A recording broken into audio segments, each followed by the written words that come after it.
Laporan Bank Dunia menyebutkan ketimpangan antara yang kaya dan miskin di Indonesia setara dengan Uganda, bahkan lebih buruk daripada Ethiopia. Menurut laporan tahun 2015 itu, jarak ketimpangan antara lain diperlebar oleh tingginya angka partisipasi dan tingkat pendidikan.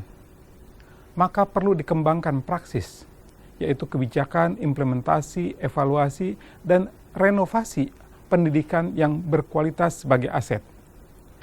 Akses masuk ke pendidikan lebih tinggi pun kian terbatas bagi warga miskin. Hal itu antara lain terlihat dari mahalnya biaya pendidikan dan tingginya angka putus sekolah. Tali temali pertumbuhan ekonomi sangat tergantung dari ketersediaan sumber daya manusia. Adanya sumber daya manusia yang memadai dalam jumlah dan persyaratan mutu bertahun-tahun menjadi jargon keberhasilan pembangunan. Menghasilkan sumber daya manusia sesuai persyaratan jumlah dan mutu melewati berbagai uji coba yang sering dicampuri kepentingan politik. Berbagai uji coba tidak menjadi soal ketika dilakukan berkesinambungan. Namun, yang kita alami selama Indonesia merdeka adalah kebijakan dan implementasi praksis pendidikan yang terputus-putus demi kepentingan pragmatis dan keberpihakan.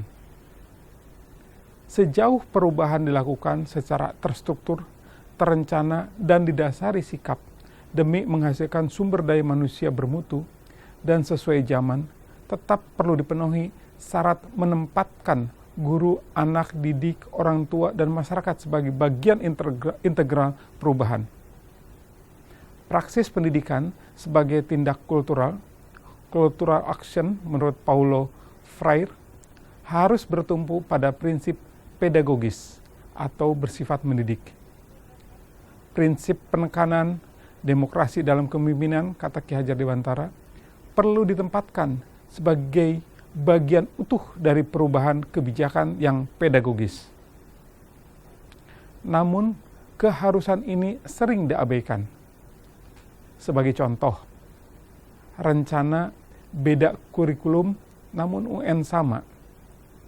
Walaupun materi hanya berbeda 5%, antara metode pembelajaran berdasarkan kurikulum 2013 dan kurikulum 2006 ada perbedaan besar.